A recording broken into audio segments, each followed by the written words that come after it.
I come in, sir. Yes, come in. Thank you. नाम है नाम से। Thank you. अपनी व्यक्तिगत जानकारी नहीं देते हुए अपने बारे में बताइए। सर मैंने अपना graduation doctor Rajendra Prasad central agriculture university Pusa Samastipur से 2018 में पास किया है।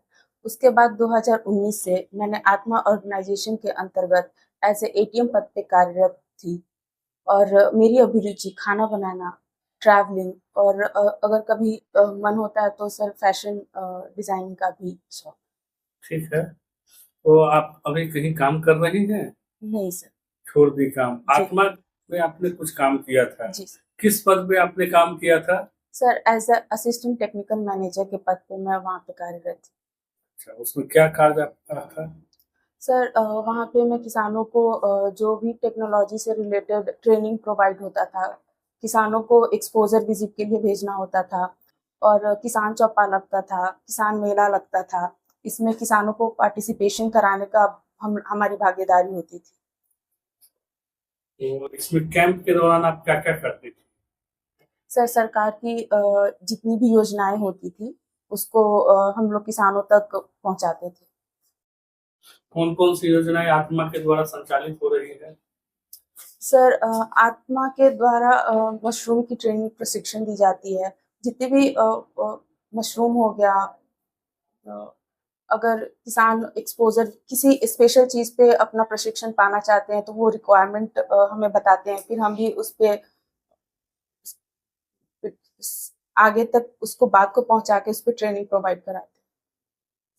आपके ऊपर नियंत्रण पदाधिकारी कौन थे? हमारे ऊपर बीडीएम थे, उसके ऊपर हमारे डिप्टी पीडी।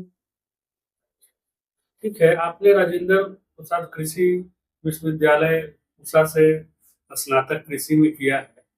आप पूसा के कृषि विश्वविद्यालय के कृषि के क्षेत्र में 5 योगदानों को बताइए। सर वहाँ पे किसानों को ट्रेनिंग प्रोवाइड की जाती है।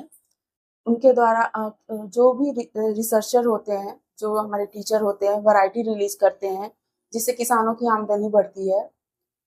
अ, खेत में अगर कोई भी समस्या आती है तो उसका प्रस प्रशा मतलब उसका प्रभाव अगर आने वाला रहता है तो पहले ही बता दिया जाता है, तो एक कंट्रोल हो जाता है। इन किसानों के आमदनी दुगुनी हो रही है। दुगनी हो रही है। अच्छा, ये बताइए, आपने कुछ बताया नहीं कृषि में के क्षेत्र में। ये तो प्रशिक्षण शिक्षण का कार्यक्रम आपने बताया। आपके विश्वविद्यालय का कृषि के क्षेत्र में योगदान,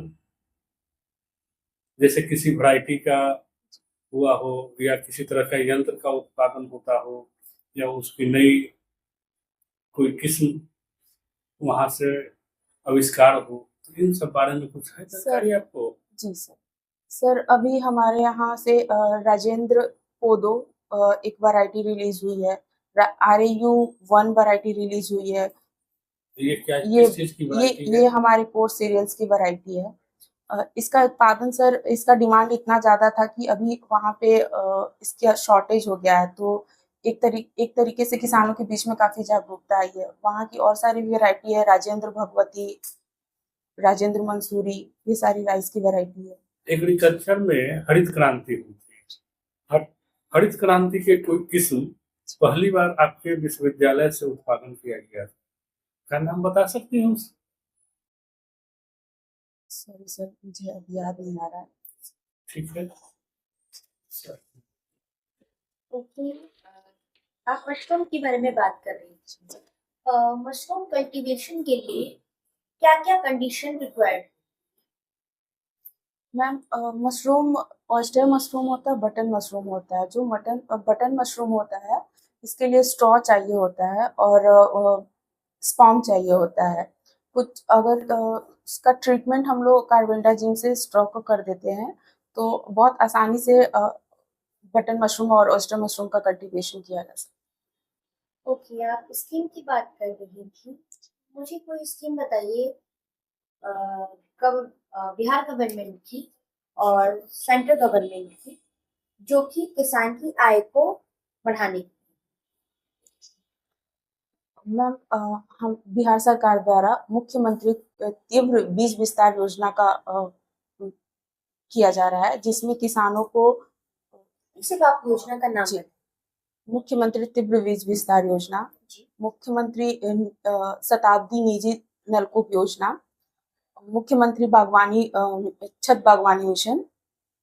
और सेंटर की तरफ से? जी मैम, सेंटर की तरफ से मुख्यमंत्री प्रधानमंत्री कृषि सिंचाई योजना, प्रधानमंत्री फसल बीमा योजना, national food security mission.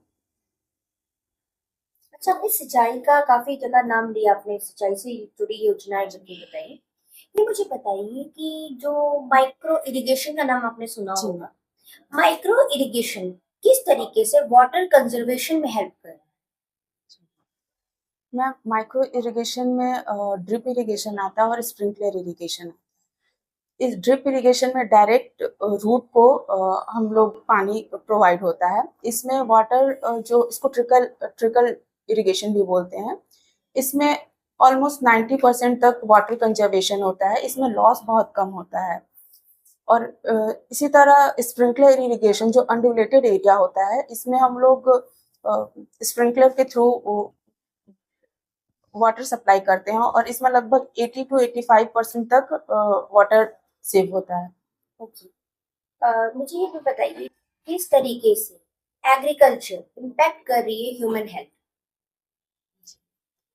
Ma'am, हम किसान खेती करने के बाद जो हार्वेस्ट होता है, पराली होता है, उसको डायरेक्ट जला देते हैं, जिससे कि एटमॉस्फेरिक इन्वायरमेंट CO2 का प्रोडक्शन काफ़ी होता है। मिट्टी में जो हमारे बेनिफिशियल जीवाणु होते हैं वो मर जा रहे हैं उसमें, जिसके कारण ग्रोथ इल्ड अफेक्ट हो रहा है, सॉइल डिग्रेडेशन हो रहा है एंड जो ओवरऑल क्रॉप का इल्ड हो रहा है वो कम हो रहा है। और कम हो रहा है। ये मुझे बताइए कि आप महिला हैं, मुझे कुछ महिला किसानों का नाम बता दीजिए या साइंटिस्ट का नाम बता दीजिए इस फील्ड में। मैम, अभी बिहार में एक विनीता देवी है जो मशरूम प्रोडक्शन के लिए उन्हें कृषि के क्षेत्र में भी अवार्ड मिला है। और गुरविंदर कौर हैं जिन्हें दुग्ध पंजाब की हैं जिन्हें दुग्ध उत्पादन के क्षेत्र में भी अवार्ड मिला है। बीबी कौर हैं जिन्हें ऑर्गेनिक फार्मिंग के लिए भी उनका नाम काफी जाना जाता है। अभी अच्छा, मुझे बताइए एक बात और कि आपने ऑर्गेनिक फार्मिंग का नाम लिया। मैं आपसे अगर पूछूं कि आपको नेचुरल फार्मिंग को और ऑर्गेनिक फार्मिंग को दोनों में से किसी एक को चुनना हो तो आप किसको चुनोगे, किसको प्रमोट करना ज्यादा पसंद करोगे? मैम, ये सिचुएशन पे डिपेंड करता है। अगर किसान बहुत गरीब है, मार्जिनल और छोटे किसान है, तो वो कुछ इनपुट नहीं लगाना चाहते हैं, तो मैं वैसे किसान को नेचुरल फार्मिंग सजेस्ट करूंगी, क्योंकि इसमें बाहर से कुछ भी ऐड नहीं करना पड़ेगा। जो भी उनका स्ट्रॉ मल्च होगा उससे सॉइल मॉइस्चर कंजर्वेशन हो जाएगा और उन्हें एक्स्ट्रा मतलब अच्छा ग्रोथ क्रॉप का हो जाएगा और उन्हें बाहर से कुछ भी ऐड नहीं करना पड़ेगा। और ऑर्गेनिक फार्मिंग में वैसे किसान को सजेस्ट करूंगी जो जिनके पास लैंड ज़्यादा हो और क्वालिटी को प्रमोट जो करना चाह रहे हैं, वो वैसे किसानों को मैं ऑर्गेनिक फार्मिंग प्रमोट। के नाम का क्या मतलब है? सर, मेरा नाम तृप्ति विजय है। तृप्ति मतलब होता है सेटिस्फैक्शन और विजय मतलब होता है सर जी। जी सर। मानव में एक टेंडेंसी पाया जाता है, हमेशा वो जीतना चाहता है, कभी कभी हारना क्यों नहीं चाहता है?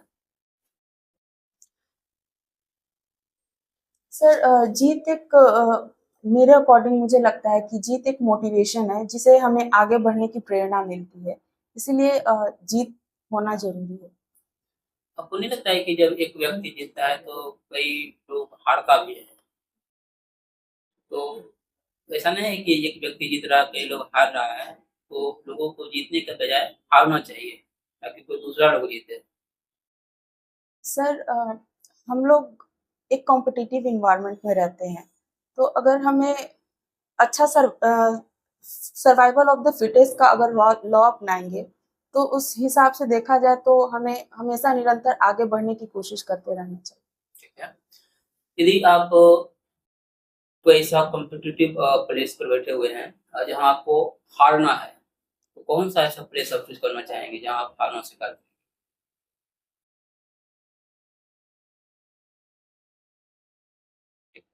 मुझे बताइए कि जब मॉडर्न टाइम में सब लोग चाह रहा है कि हम बड़े-बड़े शहर में जाकर काम करें, तो आपने एग्रीकल्चर साइंस लेकर और गाँव में काम करने के लिए क्यों सोच रहे हैं? सर मेरे दादाजी, मेरे पापा जी, मैंने उनको खेती करते हुए देखा है। मैंने जो अपना पढ़ाई किया है वो भी एग्रीकल्चर में किया है और मुझे किसानों के साथ मिलकर उनकी समस्या को जानना मुझे अच्छा लगता है। तो मुझे लगता है कि मैं इस कार्य में एक सुटेबल कैंडिडेट हो सकती हूँ। इसीलिए मुझे एक बीओ एक अच्छा अपॉर्च्युनिटी दिख रहा है। आप गाँव में काम कर पाएँगे? जी सर, मैं गाँव में ही रही हूँ तो मुझे लगता है मैं वहाँ की क्षेत्रीय भाषा जानती हूँ, तो मुझे लगता है कि मैं अच्छे से कर जो आप स्कीम होती है या कोई योजना है, कितना ज़रूरी है? या फिर क्यों स्कीम लाया जा रहा है? क्या बिना स्कीम की सहायता से किसान आगे नहीं बढ़ सकता? या कोई भी लोग को हम जो स्कीम के माध्यम से कुछ असिस्टेंस कर रहे हैं, क्यों कर रहे हैं?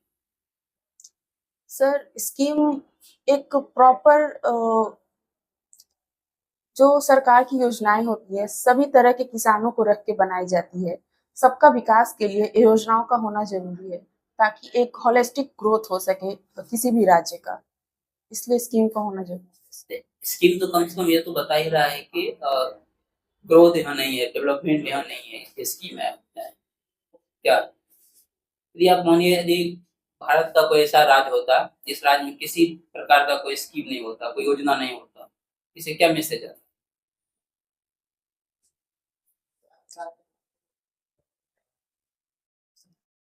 सर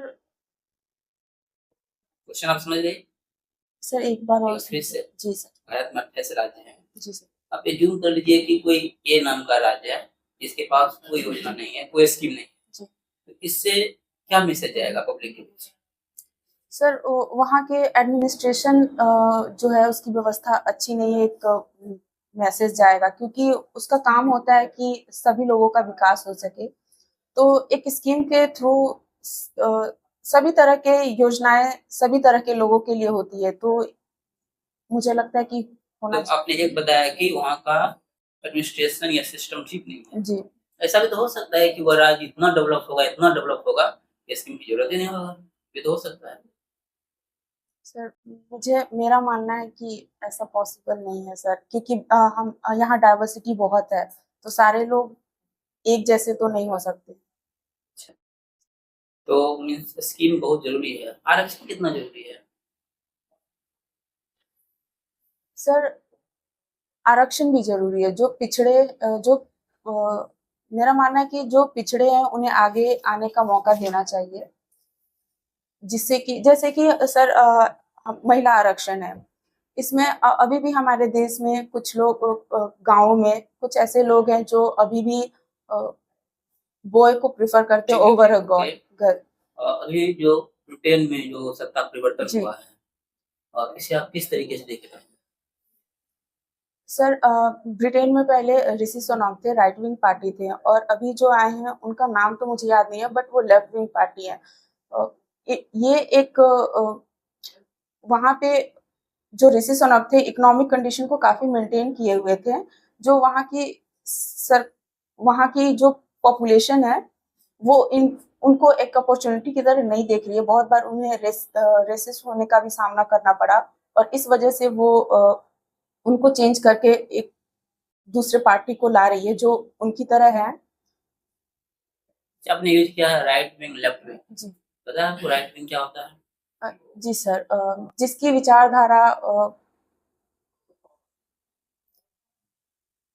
सर अभी मैं सॉरी सर मुझे एक्सप्लेन अभी नहीं कर पा और रही लेफ्ट हूँ। विंग?